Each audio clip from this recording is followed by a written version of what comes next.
você discutir questões técnicas conosco.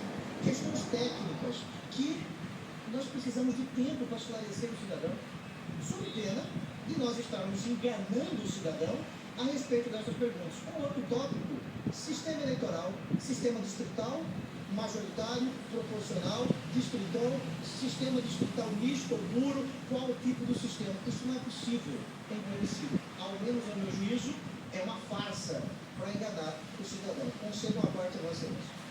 Então, vou perguntar, que eu quero cumprimentar Vossa Excelência por esse primeiro discurso em torno desse tema, objetivando a análise ponto por ponto. Eu queria fazer essa parte para deixar claro uma coisa que Vossa Excelência já está deixando.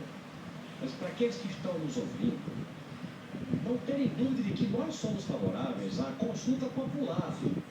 Agora, a consulta popular consequente, em que o povo possa opinar com conhecimento de causa, como Vossa Excelência está ajudando neste momento a acontecer.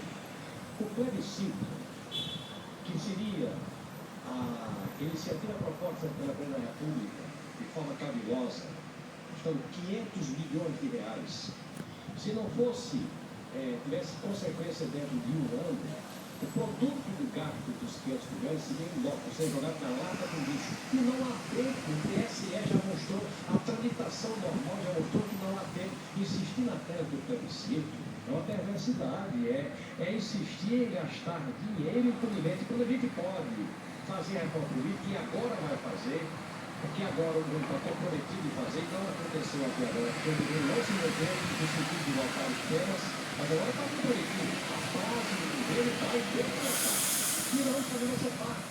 Vossa Excelência faz um discurso, eu vou fazer, a Luiz Lula vai fazer, todos do PT, do PL vão fazer, de todos os partidos, explicando as suas